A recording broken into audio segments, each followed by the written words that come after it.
everyone, this is the first episode of Ready, Moveset, Go with myself, Room100, and joining me today, and for the rest of the series hopefully, we have PK King 544. Hello. PizzaDudeManGuy. Hi. And NantenJex. Hey everyone. So this series is built around the concept of I've always loved seeing the differences in people's movesets doing the same character, so I wanted to combine that all together into just one giant thing, focusing on one character together, working on the moveset separately, and seeing what the differences were or what we all did the same. So the first character we're working on is a Pokemon trainer from Generation 5. We figured that would be a good starting point because it's Nintendo, and also Generation 5 is pretty absent in Smash in general, mostly as playable reps. So we're just going to take turns basically sharing our moveset. I'm going to go first, then PK, then Pizza, then NantenJex. Everyone ready to go? Let's do it. So. I was born ready. Alright, so for my idea, admittedly I have to start with a little bit of a disclaimer, because I'm not actually like the biggest Pokemon fan ever. Like, I don't have that much knowledge. I kind of just like I read up a lot. I sought out the help of a lot of my friends who actually know Pokemon. And so the direction I went with was that I wanted to make a Pokemon trainer introducing entirely new types, and that way we could just see really different new ways to play Pokemon in Smash, while also following the evolutionary line. So my idea is just generally the UNOVAN Pokemon trainer. You could be either Hilda or Hilbert, same way as the palette swaps are now. Mm-hmm. And the first Pokemon would be Axew, introducing Dragon type. In general, he would be the smallest. He'd be a little slower than Squirtle as like the first Pokemon out, but he would be a little stronger and a little more durable. Focused on slashes and claws, just really up close attacks. And you could kind of attribute a lot of the Smash attacks and basics to stuff like Cut, Dragon Claw, things like that. Okay. As for specials, for Axew, I have Neutral B being Dragon Pulse as just a more generic kind of ranged attack, a little similar to Squirtle in general, except actually doing some damage. And then side B would be False Swipe, which would be a little bit like, I guess, Ridley when he perfectly nails his down B. Basically, the idea is, from my understanding of False Swipe, is it would do a pretty good chunk of damage, but it wouldn't necessarily kill you, so it wouldn't have any knockback. It would just basically hit you for a good amount of damage. Yeah. Mm-hmm. Nice. So yeah, it would just basically keep you there so you could kind of follow up how you wanted. And then up B would be sort of a combination. Primarily it would be Aerial Ace, so basically just like a 2/ combo going upwards. You could kind of think of it as dual chop as well. Okay. But just a little bit of vertical recovery, nothing too crazy obviously for this character. Yeah. Can Axew learn Aerial Ace? I didn't know that. Yeah, a lot of Pokemon can learn it through TM. Does he learn it naturally? I think I can't remember off the top of my head. It might have been TM. All right. But, yeah. Okay. So then obviously down B for all of them is Pokemon Change. And the second Pokemon out as Evolution 2 would be Krokorok. Ooh. Okay. Nice. And this would be the first ground and dark type. Well, not the first dark type, but ground anyway. He would also be pretty focused on physical, but some of his Smash attacks would have kind of a surprising, a little more range than you would expect, just to kind of be a little more deceptive with it. So something like Rock Smash would be able to hit out a little farther in front as maybe like an F Smash, or something using like Dig as a down smash. Okay. In general, just a couple moves that are able to stretch out a little farther than his melee attack, but he would still be melee focused. I'm getting flashbacks to Charizard's old down B That rock smash. I hated that. Oh, absolutely. That was the bane of my existence, and now it's a side smash. Oh, that's great. Yeah. It's you know, way they to cut bring it. it It's back. got to come back somewhere. That's true. That's true. Yeah, every move is here. Oh my God. So, Exactly. other than that, he'd be a little bit faster, a little bit stronger than Axew, but he would be a little less durable. He'd probably be more of a glass cannon type than Axew. Okay. Okay. And then as for specials, we have neutral B is foul play, which I imagined a little bit like Ryu, where basically it would charge up for a bit, and this would be where it gets a little bit different. Any of the damage that he takes during that charge up, he wouldn't flinch like Ryu's, and it would get added to the attack, and then he would charge forward Ooh. with the actual move. So that was my way of interpreting that the move works off of like enemy attack, basically. So you absorb the damage you take while charging, and then give it back, basically. Right. Yeah. So it would be Is that it? Yeah. yeah, like it would be counter-esque, but it wouldn't be a straight up traditional counter. Yeah. Yeah. That's nice. So, It's yeah. a good enough spin. Yeah. And then side B would be bulldoze, which would just send out kind of a shockwave a little bit in front of him, and it would just like super slow down movement for a short time, basically do a little bit of damage. And then up B would be rock climb, which is more or less Squirtle's up B, but with rocks. All right. Infinitely spawning rocks, climb up. Yeah. I like that. I like that imagery. Yeah, like you could probably mess with the mechanics a little bit. So instead of kind of just like hitbox directly surrounding him, kind of like the water, it could actually send rocks kind of like forward and like falling down. Maybe That'd be could cool. be interesting. And then finally, probably the easiest one for me, Evolution 3 spot is Chandelure. Oh. Yes. So Oh yeah, that's we a get- really popular one. yeah, we get the ghost type, popular, and also I was able to just kind of rip some stuff from Pokken. So. Yeah. Oh, I see. Fair That's enough. why. There we go. There's the easy part. Gotcha. Yeah, so in general, the whole progression of the three of them for me is kind of almost like adding range to their attacks. Like Axew starts really close, Krokorok has a couple farther range things, but then Chandelure, most of his attacks, even if they're like kind of melee fire attacks, they are definitely the longest range of the three. You would have stuff that would bring in like flamethrower, fire spin, fire blast, generally just moves that have a pretty good range. And I think the way I wanted to interpret Chandelure, he has pretty good special attack, but pretty weak normal attack. So I was thinking of giving him kind of a tipper mechanic, where if you wind up getting hit by the more base of him and not necessarily the fire, it's a lot weaker than getting hit by the brunt of the fire. Okay. Okay. Yeah, farthest ranged, pretty mobile, pretty heavy. His neutral B would be a Will-O-Wisp, and you could charge it up. It would function a little bit like if you get hit by the balls, it would feel like normal fire damage, like Charizard or Bowser, but it would also add a burn for a short amount of time. Okay. Basically, just sending out like a wall of fireballs that would inflict fire damage on you. Okay. Side B would be Hex, which would kind of be a bit of a ranged command grab, basically. Like you would just kind of you would visually see just kind of a little orb, a little in front of where you pull the move, and if somebody's there, then they get hit by like a three hit combo basically before getting sent out. Okay. And then up B would be Overheat, working kind of like Link's up B, just bringing him up a little bit and surrounding him in a ring of fire.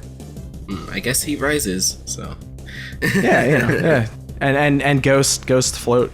So Wow, perfect. And Lovely. chandeliers are in the air. there you go.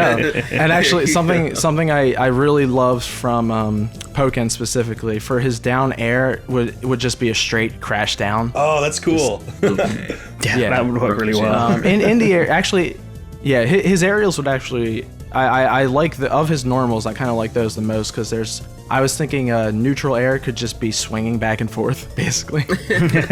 Dude, I'd just chill doing that all day. That'd be great. Yeah. How amazing would it be if like you can cling to a platform or something like that? Like you can go on Smashville and just keep swinging upside on the down to one. platform. Oh god. Be interesting. I don't know how you're getting back from there, but yeah. Oh yeah. He can have a tether. Oh my gosh. Tether of flames. There you go. Be good. yeah. And then for the final smash, it would basically just be another take on triple finish, but bringing in the fact that they are all different types. So Axew would be using Draco Meteor. Oh my gosh. okay. Yeah. Krokorok would be using Sand Tomb, and Chandelure would be using Shadow Ball.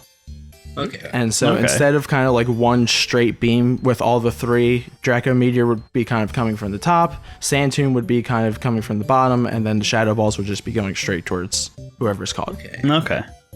Some bigger coverage. Yeah, get them from multiple sides. Yeah, a little bit bigger coverage, yeah. Dang. Tell me why I didn't think of a final smash at all, but okay. Let's see someone plays the Smash Balls off. Yeah, exactly. Yeah, you play so frequently with Final Smash off, it can totally skip. Oh wait, your mind. that's a thing, huh? Whoa. Yeah. So yeah, that's basically the brunt of it. But like I said, trying to just add a bunch of different types. Whether or not it would make the Pokemon fans happy, that's kind of that's up for debate. But I'm sure we'll get to that. Well, Chandelure and Krokorok are quite popular Pokemon, and I feel like Axew's line is quite an important line. I guess it's like the final evolution is the one that Iris uses, so that's something. So I think you've got some good picks there. Does Krokorok's Rock Climb obviously uses rock, but like would Bulldoze like actually use ground and earth, or is it more like a shockwave? It's like if you're going to pick things based on the types, you feel like you're going to really dig into those types. Yeah, I think visually I see what you did there. Yeah. But yeah, I think visually Bulldoze would be like very ground focused aesthetically. And Krokorok, yeah, because a lot of his actual groundness would probably come from his basics. But then the specials, like Foul Play, I was told was a pretty big one for like just that concept. Yeah, it fits it fits Krokorok's personality as well. Right. And then I was just sort of projected personality. Yeah, that's fair. No, I really like the Pokemon choice. It's good new type coverage, and those are all like really beloved UNOVAN Pokemon. So I think that turned out really good. I really like the idea of Crocodile's neutral being Foul Play, just from the standpoint that then when Kirby absorbs him, he gets a counter move. Oh my god, that's a good point. Yeah. Wow. Yes. What would Kirby become like the central circle of Chandelure? How would that work? maybe he just gets like a little chandelier, like a hat with like candles coming off of it. Aww. My heart. Just one melted candle on top of his head. Perfect. Oh, that'd be cool. Like a little like Litwick type of thing. Yeah. Oh. That'd be cute. Oh yeah, honestly, okay, I like how the Pokemon don't have any direct correlation with each other, but like you did the whole progression of like getting more and more range, and how they're all kind of dark and ghost. They all have that kind of theme to them. So first I was like, okay, these seem like random Pokemon, but they like weirdly work really well together. That's super cool. Yeah, that was the hardest part. Like when I was running this group by people, like my girlfriend was like, it's kind of weird because it goes reptile, Chandelure. Yeah, Chandelure definitely stands out. Oh, I guess from the other two. Yeah. Like, so that was definitely the hardest part, and like just me personally looking through some of these Pokemon, I really wanted to. I don't know if any of you used him, but I really wanted to use Golurk. Oh my gosh, I love Golurk so much. Yes. But just because he's there's only like 2 evolutionary phases, and just like with his typing, I couldn't quite fit him in, unfortunately. But Do you know Golurk can learn fly? Yes, it can. Legs, like, His legs are like turn into a rocket. That's awesome. Dude. Oh man. Just have like Rob's love it. up special from Golurk. Exactly. Yeah, Perfect. something like that. yeah. Rob who? Oh my gosh. Okay. Is it my turn? I think that covers me. So yeah, go ahead, PK. Okay. So if this were to actually happen, I don't think anyone would necessarily want this. I honestly think these Pokemon are hated. But Great start. Great start. But I thought this would be a good idea, and half thinking back on it right now, but it's a little too late. So the idea that I went with was I wanted the Generation 5, right? One of the main things they had there was like triple battles and like stuff like that, and I'm like, okay, that makes sense. So at first I was like, maybe these 3 Pokemon could like fight together like Ice Climbers, but 3, and then that didn't work. So now what it is it's the 3 elemental monkeys. Okay. But yeah, but instead of it using Down B to switch between them, they're all just kind of like alternate costumes of each other, but there's slight differences between them. And there's an even number, so if they each had their own then it'd be like 6. So if they had 2, it'd be like 9, but that's 2. That doesn't really matter. That was just another thing I was thinking of. Anyway, so when it actually comes to the moves, for the most part, their like older normal moves would be pretty similar, like just like using claws, fury swipes, stuff like that. But I did have a couple little gimmicky ideas. For dash attack, it could be facade, where you like dash into the opponent, and if you have a status effect on you, it does double the damage. And you're probably like, status effect, what is he talking about?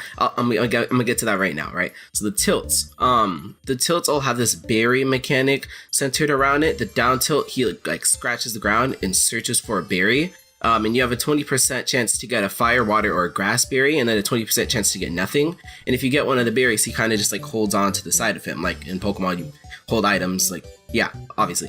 And then side B, I'm getting way ahead of myself. Side tilt would be fling, and he'd throw the berry just forward. And if it's like a fire one, it'd do a little fire like damage. Water one, water damage, I guess. Grass damage, you get the idea. And then up tilt would be natural gift, where he throws it up in the air for a little bit, enough time where he can like search for another one if he didn't get the right one that he wanted, and then grab it again. But it's also just a really good like anti-air. So I know that was a lot of information. I'm gonna stop talking now. I'm gonna breathe for a second. Sure. All right. But I assume the trainers would be Syllan, Cress, and Chili then. Yeah. Yeah. Oh, okay, yeah, that makes sense. Yeah, because they're the monkeys' default trainers, and they've also got the triple thing going for them. Although, if you're picking berry, like, what's the... Is it just the static differences between the 3 monkeys, or is their elemental type actually going to factor into... It's mainly going to factor into the special moves. I didn't want it to factor too much in their overall moveset, because I didn't want them to be like echoes or like clones of each other. I didn't want them to take up 3 slots, because then people would be really mad. So...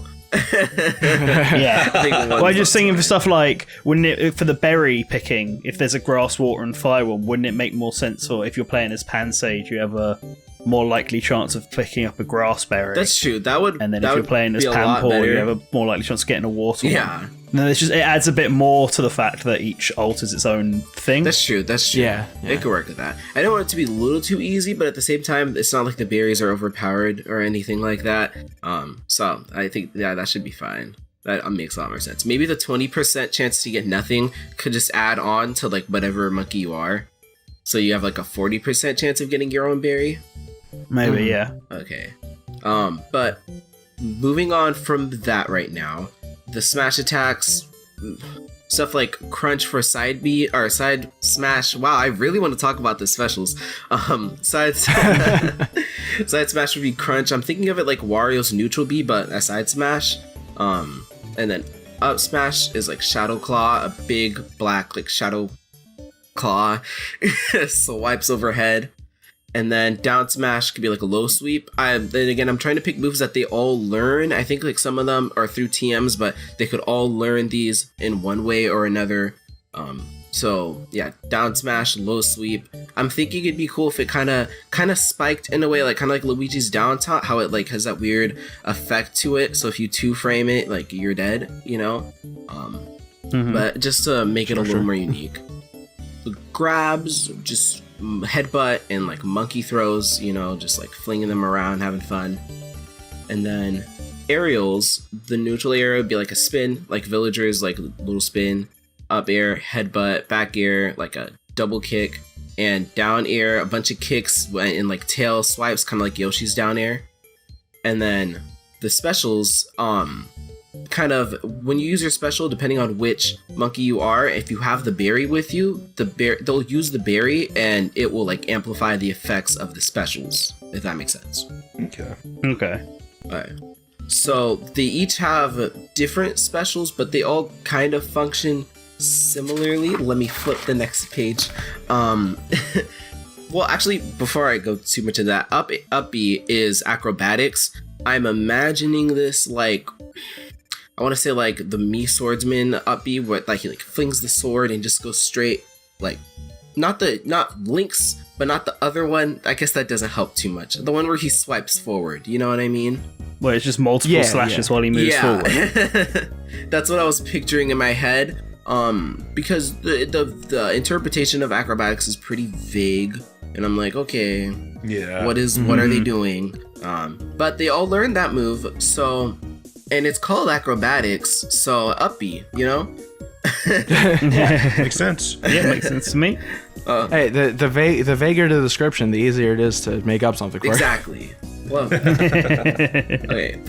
So for the neutral B, these moves you can't, you have to charge up fully, but you can't hold on to them. Like Samus charge shot, like you can't hold on to it. You have to use it like right when it's charged up all the way. But these ones are like the strongest ones. For the grass one, I'd say their names, but I just, you know, Pansy, you know the name. Pansage, Pampor, and Panseer. Yeah. Panseer, there we or go. well, I guess this whole time I was thinking like the evolutions. Simi, I mean, Simi, I guess it doesn't matter too much. Simi-Por. Maybe that could be the different costumes. Ooh. They'd be a bit different size-wise. All different costumes anyway. That's true. Yeah. Well, anyway. Well, I mean, Link and Young Link are about the same size this time, so, you know. I mean, yeah. Okay, but Link's a very stout lad. Exactly. So Simisages would be a neutral B, would be seed bomb. We'd hold charge three like seed bombs and throw them forward. All of them would generally go in a straight line forward. And then Simisears would be flame burst. It's a fire one of that. Simpor would be scald, which is a water one of that. So roll pretty similar. Side B is like a quick move, but it's also something that it maybe not a direct like physical move that does damage. For Simisage, it's leech seed, so he'll throw a seed over, and if it hits the target, it'll get latched onto them, and then Simisage will heal slowly over time, maybe like 10% before it wears off. That sounds like pretty broken, so any help with that? But I mean, I was kind of thinking of it like in Rivals of Aether, Maple can like throw a little seed on you and like a thing will circle around you, and that's Maple does her up B. So I was thinking of it something like that. But if you could just keep throwing seeds at them and healing forever, that not good. Be a bit busted, that, yeah. I mean, it could maybe something with like stale moves could maybe like affect it more so than other stale moves or something like that. Like every time you do it, it like heals less and less. Yeah, something like that. Okay, cool. So for Simseer, this one may be a bit controversial, but it's Yawn. It's kind of like Hero Snooze, but instead of falling asleep right away, they kind of get tired and just like walk slower, and they're just slow. And I was thinking that would last for like 5-ish seconds or something, because I mean in the game it puts you to sleep in the next turn. So I was like, oh, maybe like it can wait 5 seconds and then put you to sleep. And I'm like, I don't know, that feels even worse than Hero Snooze. So Than just a regular sleep. I mean, look, as long as he can't thwack him while he's doing that, then I think it's okay. Actually, yeah, there we go. Okay, so he gets Hero Snooze, yay, no thwack though. Then Simipour will use Water Sport. And in the game, how this works is like all special attacks do like half damage. So I guess it'd work like that. But I wanted there to also be like a drawback. So I'm thinking because like, ooh, my throat. Simipour is covered in water after they use Water Sport. They'd be faster, but also lighter. Just like, you know, Shulk in his speedy stuff. So it's like a buff. Mm-hmm. Yeah, it's a speed buff then. Pretty much. Then down B, all the down Bs are kind of 2-part moves. For a Simisage, it'd be Grass Knot. He puts a little knot on the floor, kind of like Villager's Sapling, the custom move where it like, can like trip you. I was thinking kind of like that. Mm-hmm. But when you walk over it, it snaps open and just like hits you, and it's pretty strong. And I guess after a couple seconds, it just kind of go away into the dirt if it doesn't get hit. And also in the game, the heavier you are, the stronger it is. So I guess heavy's buy. Yeah. And then for Simsear, it'd be Fire Blast. It'd be a really long charge, but you can hold it once it's charged. And when you throw it, it leaves fire on the floor after the explosion. Like kind of like Hero's Neutral B, it leaves fire on the floor. It's just for aesthetic reasons. Maybe it could do something. I don't know. But fire on the floor looks cool. So does that. Just thought I'd specify. And then for Simipour, they would use Brine. And Brine, you put a water bubble like anywhere, not anywhere, but wherever you are, you pop a little water bubble down and it just kind of sit there for a sec, and maybe after like 5 seconds it'll like explode on its own accord, or if it gets hit or someone runs into it, it'll explode. But yeah, you can kind of just put at the ledge and just wait for someone to walk into it, maybe kind of like Isabel's rocket, but the rocket just explodes, it doesn't take you anywhere. And that's basically, that's all the specials. That was a lot. Again, I talk fast and a lot. Obviously, like, one of the weirdest parts, obviously, is like the concept of like the character swap or like the palette swap being different moves. That's true. But at the same time, the rules are like already kind of weird because there's like Echo characters who could pretty much be palette swaps. There's Echo characters who should be entirely different characters. And there's just like there's a lot of really weird area where like I think if the moves were similar enough, it could be okay. Yeah, I think that's it for me. I think the moves need to be practically identical and maybe just have a slightly different effect for that sort of idea to work. Because like the reason every character has 8 ults is so that everyone can play as the same character if they want to. So the only way that's going to work this way, because the specials are so different, is if each one of those 3 monkeys has 8 ults themselves. Whereas at that point, you may as well make them all Echo fighters. All right, because then they'll just be like, they'll have as much content as the main characters. The only things they'd share would be like taunts, I guess, taunts and victory poses. That's true. So I think it would need to. Either the specials would need to be more similar to one another, or they would have to be done in it. They wouldn't be able to be ults. They'd have to be done in a different way, like a swap between, like with most and other. Everyone would be mad. But yes. Yeah, I do agree with Nanten, but I also think that the concept of having like ults be different characters, I mean, that's already not too different from like Bowser Jr. or Olimar. Yeah, so and also oh gosh, what was I gonna say? I really liked the concept of including berries, because that feels like a kind of a bigger thing in Pokemon that's not implemented at all. Yeah. With any of the current characters. And I wonder if we can push that even more. Like acrobatics, one of its special things is like it's more powerful if you're not holding an item. Yeah, I think so I forgot like to mention that. If you did that, or like included fling as a special move, like you could like build on the berry idea too. I like that. Yeah, I think the berry idea was the most interesting part of that, because berries are such a big part of Pokemon. I like that. Double down on the berries. Having a way to introduce it into the moveset. And berries can do stuff like, I mean, they cure paralysis and cure other status effect. I guess there's a way of trying to figure out how to make it more offensive. You could supposedly reverse it, I suppose. Certain berries do paralysis damage instead. or do freeze or do burn as opposed to healing them. And then you could even have a heal one. I mean, if it's all random, which one you pull. We love random. It's like as long as it's really low percent. Well, as long as it's low percent, like Hero's RNG, because that's why Hero has heal, because it's random. So you can't be guaranteed to just stand there and spam the heal button.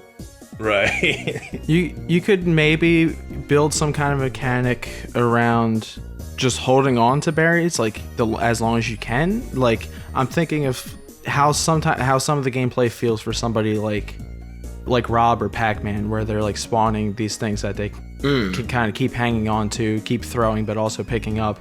And if you could maybe build a kind of like gameplay loop around that would be kind of interesting. And it would also a little bit feel similar to Diddy Kong, which I feel like would be the closest physical representative of this character as well. Honestly, agreed. Yeah. I think doubling down on the whole berry thing and just making, like, instead of the special moves being all kind of different, just having berries centralize everything and then having the special moves work off of that, then it would work a lot better if they were just costumes of each other. It'd make a lot more sense. Yeah, I feel that. Oh, and I guess the final smash, water, big water, fire, big fire, grass, big grass. Perfect. Yeah, well, I guess that works. Big grass. Yeah. All right, any other notes, or shall we move on to pizza? That's the time for mine. Yeah, let's go pizza time. All right. Time. I wanted to try to make something that was like a really like alternative way to have a Pokemon trainer. So at base, what I began with is that you are actually playing as the trainer themselves in a sense. Nice. So the trainer is there in the battle. Now, in a fashion kind of similar as like a combination of Rosalina and Ice Climbers, they always have a Pokemon with them. The Pokemon stands in front of them, so even though you're playing as the trainer, it's kind of like you're playing as the back Ice Climber, and then there's another one in the front that's fighting with you, and if you turn around, they'll like flip around so they're in front of you again. And instead of following the same pattern as the original Pokemon trainer, your three choices that you can switch between are just Snivy, Tepig, Oshawott. It's just all three starters. The three starters. Okay. Would it be their base form specifically for each one of them then? Yeah. Now, a couple things I tried to do differently. As far as like basic moveset goes, I didn't like specifically map out attacks this time, but this time, the three Pokemon, Snivy, Tepig, Oshawott, basically have the same attacks, but with different animations to fit them. So like, while Oshawott's forward smash might be a shell attack, Snivy does a similar attack, but it's a vine hit, and Tepig does like a little headbutt or a snout strike. But they essentially accomplish the same effect, but with different stats. Tepig's attacks all have a fire effect and are the strongest single hits and have good knockback. Oshawott's hits are the weakest of the three, but with the water effect, it pushes them more. High knockback, low damage. And then Snivy's are special. His attacks are, at base, weaker than Tepig's, but they do little to no knockback and hit opponents rapidly in combo strikes. So the damage can rack up if you're rapidly striking with Snivy's combo moves. Okay. So that's how the three vary, even though their basic attacks are essentially the same. Instead of having one centralized special move that switches the Pokemon, each of the three Pokemon are mapped to a different special, and that's how you switch between them. Neutral special is just strength, and when you use strength, Tepig emerges. If Tepig's out, he stays there. If Tepig's not out, switches to Tepig, and Tepig just does a big push forward. If you press side B, it's Surf, and Oshawott appears, and you like ride by grabbing onto the back of Oshawott, and the two of you surf forward, which can also be used in the air to help in recovery. And then down B is mapped to Snivy, and it's cut. When you summon Snivy, Snivy appears and does a really big, wide range, forward arcing cut attack with a vine. The 3 specials there have additional effects if that Pokemon is already out. If you already have Tepig out and you use Strength, he will push a boulder forward as a projectile. Oh. If you already have Oshawott out, you'll like rapidly push with a bigger wave of water, taking opponents with you as you surf. And then if you already have Snivy out, when you use Cut, Snivy will continuously cut in the direction that you're moving the joystick. So it's kind of like Sheik's old side B with the chain. You can just stand there and cut with vines. Okay. And then up B is a preset fly with Unpheasant. You just quickly whip out Unpheasant, grab onto its legs, it flies upward, and then you come back down. The way that the Pokemon work is kind of like your other Ice Climber. They have invisible percentages and can take damage and go flying and get knocked out like regular Smash characters, but it doesn't affect the stock of your Pokemon trainer. When you switch Pokemon, the Pokemon that you swap out with will start slowly recovering percentage. But if a Pokemon does wind up getting knocked out, it has kind of a timer before you can use that Pokemon again, meaning that you lose one of your specials. I like that. But you won't lose your up B. That one stays. So that's the basic premise of the character. As far as the Pokemon trainer themselves goes, like Rosalina, your character, the UNOVAN Pokemon trainer, will do attacks at the same time as their partner Pokemon. Their attacks are just really largely exaggerated, like, I'm giving commands motions with their hands. So we're not punching and kicking, we're just... No, they're like waving their hand and pointing and this and that. And the motions are supposed to look like the poses that you can perform when you do Pokestar Studios in Black White 2. Oh, that's cool. Like when you're the superhero and stuff. Okay. So for the alternate costumes, what I wanted to do, because I'm pretty sure Pokestar's only in Black White 2, but I still wanted to include the other guys. So the costumes are Hilbert and Hilda from Black and White, Nate and Rosa from Black White 2, and then the remaining 4 alts are like superhero alter egos of those 4 based on the Pokestar costumes. That's cool. I like that. That's a really good idea, I think. Yeah. So that's pretty much the entire concept of the character. The final Smash, once again, I wanted to try something different. I'm calling it Triple Knockout. And the way it works is the Pokemon trainer does a big pose, a spotlight hits them, and then Oshawott, Snivy, and Tepig are all there. And instead of it being a forward flat blasting beam, it's an all-around attack that launches upward. It's a combination of like leaf tornado, overheat with like flames rising all around, and then Oshawott just shooting some kind of big upward swirling water vortex. So it kind of sucks opponents in on the side and then launches upward. Okay. Nice. That's Yeah, cool. That's fun. That is my UNOVAN Pokemon trainer. I can't get the idea of like riding on Oshawott's back off my head. It's so small, you have to like lean down and grab it. You always wonder what that kind of thing looks like when you teach your Pidgey fly and it's carrying you. Like, what does that actually look like? Well, I guess what Oshawott would almost be like one of those little like gym scooters. That's like That's right, like a little kickboard. Yeah. Riding its back. Oh my gosh. I really like the Pokestars idea for because it's such a thing from Gen 5, specifically Black, White, and 2. And in that, you are a superhero who fights alongside their Pokemon. So, like, even if that was just like the base version instead, like the base ult, that would work. I think that would work really, really well to match that, because I think there needs to be, if you're going to have the trainer actually there and fighting, I think there needs to be a good reason for why the trainer is there and fighting. On the stage. Yeah, because it's very unusual. Yeah. And I think that's a good explanation for it. That's true. Yeah, that's a good reasoning. I guess the only thing you didn't touch on that I'm interested in is the actual like stats and durability of the trainer. It has to be pretty pretty low, right? If you have Yes, to that fight was something I past- wrote down yeah. and forgot to explain. Yes, the Pokemon trainer themselves, right? Because you basically got 3 meat shields here who are fighters all on their own. The Pokemon trainer themselves is weaker than pretty much every other Smash character. Okay. Maybe not the lightest, but also they don't deal much damage on top of it Yeah. with their posing. I guess that brings up another question for me. My question is that if what happens if all 3... Can your Pokemon be knocked out and not the trainer?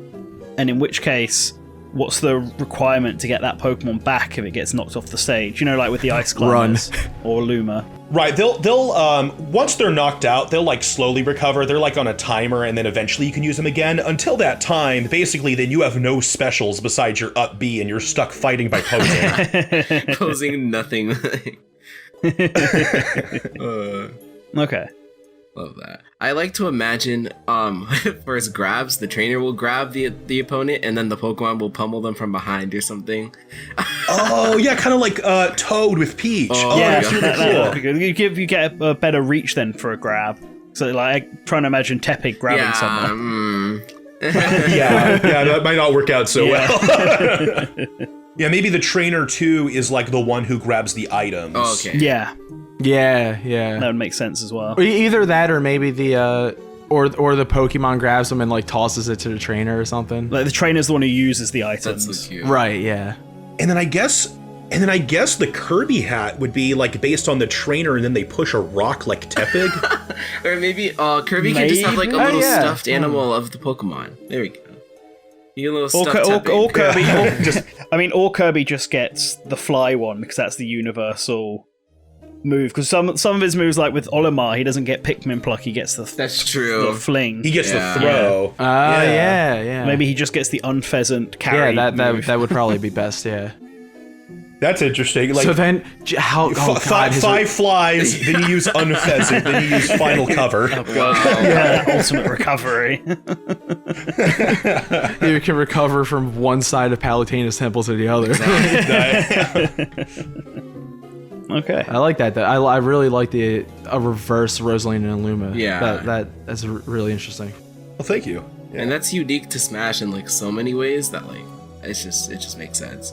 So All is right, it well, me then? finally, now? NantenJex. All That's right. right. So I'm glad you explained yours because we had the same idea in that you could play as the trainer themselves on the stage instead of having it in the back.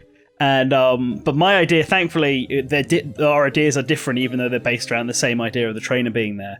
All right, good. So I wanted to base mine around a similar concept that I'd seen in another Smash Brothers type fighting game, which is Jump Ultimate Stars. If any of you guys have played that game, so I've that not. game has I haven't played it. Oh, Yugi wait a from minute. Yu-Gi-Oh as a playable character. Yeah. I've played the Jump Superstars. Superstars, Yeah. So that I think Yugi's in that one as well. I haven't actually played that. I think yet. so. And so the idea is that you play as him, you run around as him, but he summons monsters to do attacks. And I wanted to have a similar JoJo. idea where you have your 6 Pokemon and you run around as the trainer, and for specific moves you summon one of your 6 Pokemon. And to justify this, I had to think, well, what trainer is most likely going to actually sort of step up and be alongside his Pokemon, fight alongside his Pokemon, and the person I came to was N. Yeah. Yeah. Because he's all about that Pokemon and trainer equality, and he thinks Pokemon should be free and all this, and though he uses Pokemon throughout the game for fights, he always releases them afterwards because he's just borrowing their strength, he's having them fight alongside him. And so I thought that was a really good idea. Plus, N's quite a popular character, and he's also a Pokemon villain, which we don't really have unless you count Mewtwo. That's Right. true. So I wanted to bring the idea of N in, and so his team is based on the final team he has when you fight him in his palace in Black and White. So he's got, for his up special, an Archeops, which is just a big bird thing, and it's similar to your Unfezant idea. He just like holds onto the bottom, and the Archeops flies up in its recovery like that.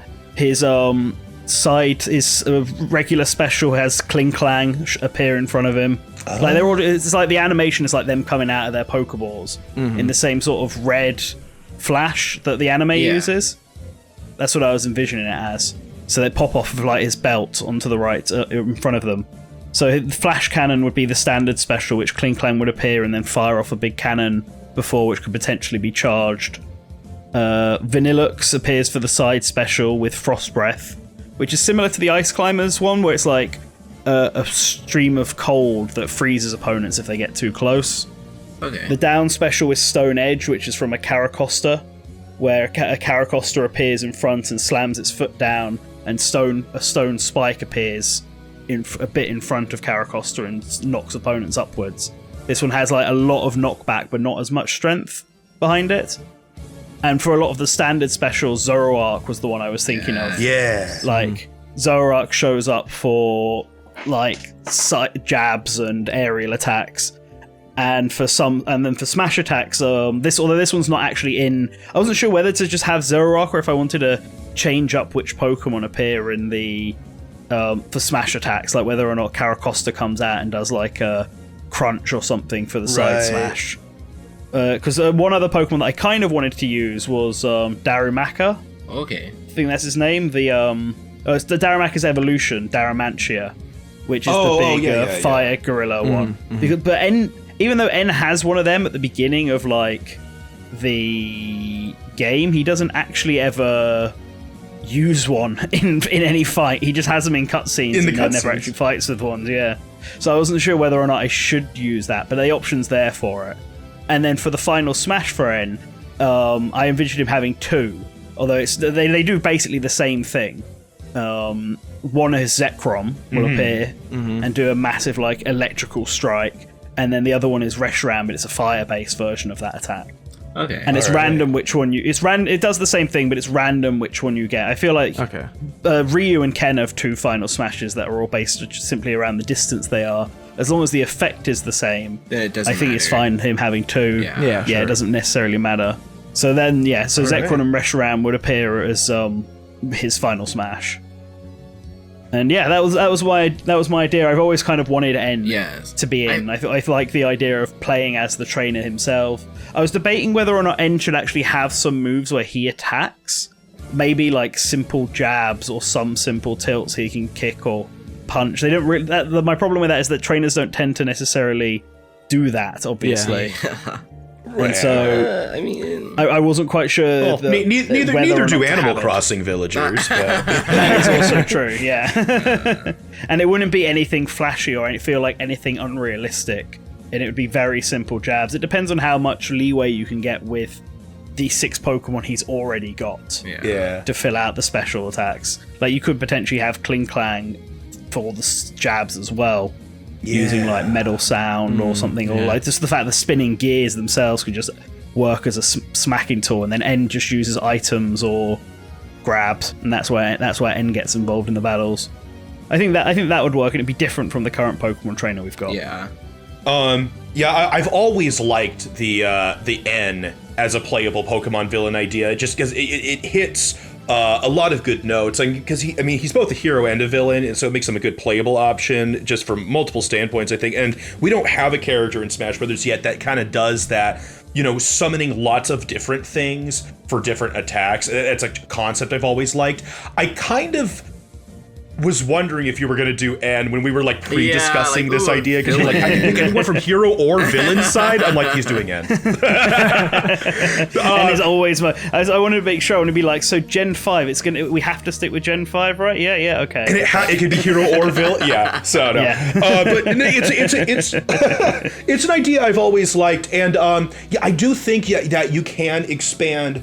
Where like most normal moves are like Zoroark, you can expand it to like some of the others, like maybe like a gear grind with King Klang, like neutral aerial, where just like a gear spin in the air, and just little random hits like that, where it is some of the others. I'm trying to think. So wait, who are the 6? You have Reshiram, Zekrom, Zoroark, the 2 fossils, and was there another one? Vanillux is the 6th one. Vanillux. I was debating whether or not to use Darmantia, and not have Zekrom or Reshiram be actually one of the 6, and just have them show up because they just show up for the final smash. They could like fly in or something. But I wasn't 100 because Darmanian isn't actually used for his final team, battle. whereas Zekrom or Reshiram is. I wasn't sure whether to include him or not. Oh man, But you know, if he his was, he would on-screen only be for a appearance smash. too. His on-screen appearance could be like flying in on Zekrom or Reshiram too. Oh, Yeah, that could be his Yeah. entrance. Yeah. Maybe they can stay in the back and watch. No, take you him a get to bit be the more trainer and screen I get space. to be Exactly. Oh man, no, I love that. Yeah. That's good. Yeah. No, I think he gets some good type-ins in as well with Steel and Ice and Yeah. Dark. Yeah, he Oh, gets we've some already new got Dark. stuff. I'm glad somebody went villain because my initial idea when I first like pulled up Pokemon Trainer, and we were talking about it, I was like, so we can do anything, right? Because I really wanted to do Team Rocket. But and then it was like Gen 5. I was like, all right, I'll figure this out. But yeah, no, I definitely I looked at N a lot. And plus you get a free stage. Like it's already actually there. perfect. So Yeah, En's true. already got Yeah. a home base. He's already got his Yeah. castle there and everything. Yeah. like that, I was definitely looking at N a lot. The main reason I didn't was because a lot of the Pokemon do show up for like the stage and stuff. But for suspension of disbelief, I really like the concept. Definitely, the Pokemon Trainer on Yeah. stage is really fun. Yeah, I thought about the background thing, but I sort of justified it by there's more than just, one version of each Pokemon usually, except for maybe legendaries. And 2, you could always pull an Alfonso for at least Zekrom Yeah. and Reshiram. Where if the final That's Smash true. get used, if they are in the background of En's castle, they can disappear and They just rush to the reappear. foreground. When Perfect. Reshiram and Zekrom are in battle, Q-Rem takes the stage. Q-Rem leaving Exactly. No, just Alfonso shows up. Exactly. He's chilling. Perfect. because he's ice type. He's cool. So I guess so. Let's see. Generally, we had mine was a more similar to the Pokemon Trainer we have now. We had PKs, which was individual fighter with some kind of swaps that would alter effects. Pizza Dude and Nanten both had singular trainers, or the trainer on stage. But Pizza's was your trainer did attacks, but you also had one Pokemon consistently out, and then Nanten's you were pulling out a bunch of different Pokemon for different moves. Not waiting that turn to swap out my Pokemon. Yeah. So I guess since I don't really, like I said, I'm not super familiar with Pokemon. As Pokemon fans, how do you feel that each of these movesets kind of represents Pokemon? I think we all kind of hit a different aspect of Pokemon pretty well. Like, I kind of touched on the whole berry thing, and that's not really in Smash. You guys had the whole villain thing, and also just the stronger connection with the Pokemon and the trainer. That is, like, super important in the anime and stuff like that. I mean, obviously in Smash, it's like, oh, you could be in the background and tell me what to do. Like, So I think bringing them to the foreground does a lot just visually. Like, just seeing the trainer, like, point out the moves, like, right there next to the Pokemon just means a lot more, like, instantly. So that would already, like, win 1,000,000 points with everyone. Yeah, I mean, the only problem with both mine and PizzaDudeMan's is the Pokemon Company themselves. I don't think like having the trainers That's fight, true. because weren't they thinking about that for Pokken? I think. I don't remember. Pokemon Someone was Company were like, upset about no, that. no. I do remember that. Yeah. Although they did, I like it. That's why I like it for the PokeStars. Your idea. And maybe because they'd be more that's kind of lenient. what They might be do. more lenient with N as well. I'm not sure. Yeah. Because like in PokeStars mode, you actually fight a trainer as like one of the boss fights. Yeah, in that's that. right. One of the people you fight is just literally one of the Yeah. black belts, and you can use like rock smash and karate chop. It's awesome. It's like- Yeah. So they've clearly done it before in the game, specifically because it's like an acting in a show. But I think you can sort of pull that in to Smash, and it would work really well. Yeah, I think Smash is like separate enough of a thing and kind of like cartoonish and goofy enough that they might see the connection there. That like, there's let some it logic slide. that this person is fighting on the stage.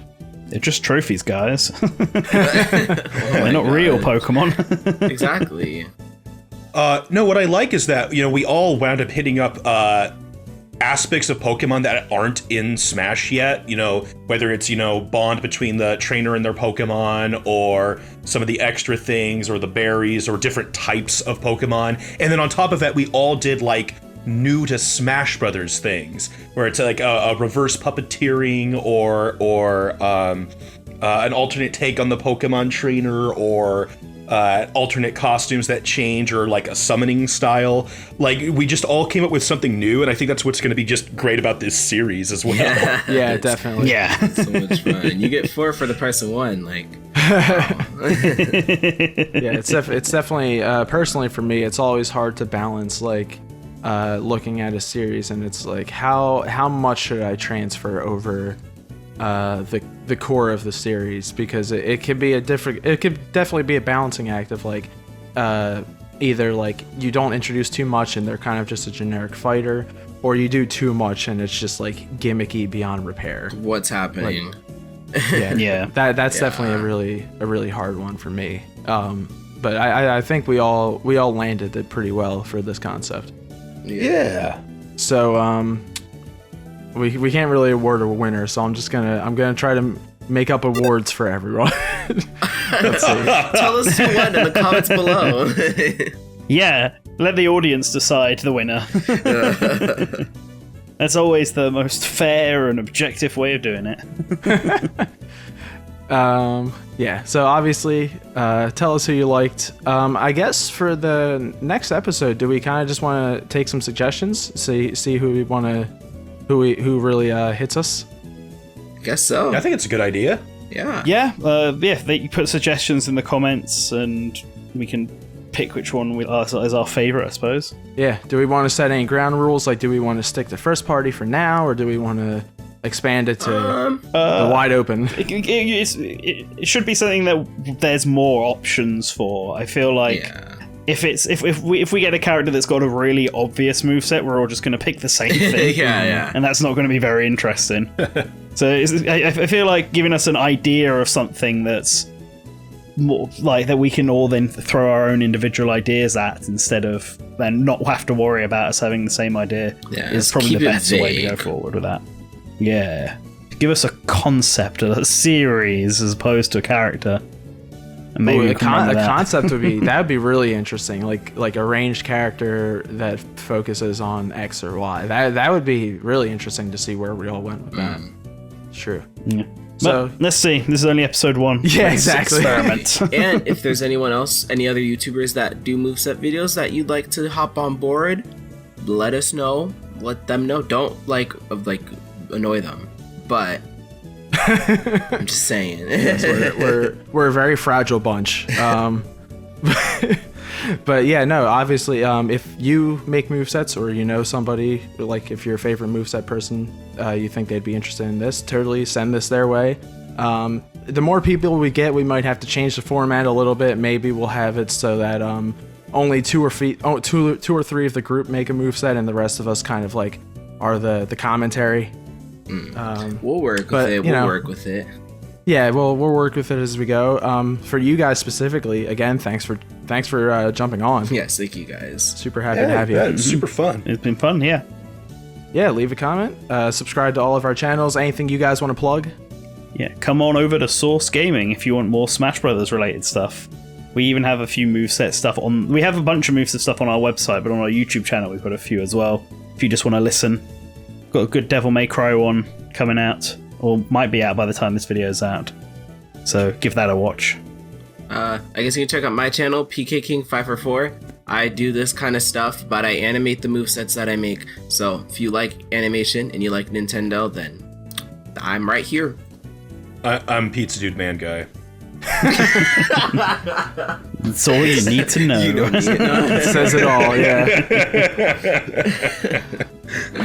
Perfect. Yeah, and I guess if you're new to this channel, coming from one of these lovely boys' fan bases, I'm John from Room 100. I have been making a lot of Smash content movesets recently, but primarily I do music. I have an EP out now. I'm working on an album, so hopefully I'll be able to update you on that soon. And also, yeah, hopefully we can keep doing these nice little videos. Alright, so thanks for watching. Subscribe to all of our channels, like, all that stuff, and see you next time. Bye. Thanks for watching.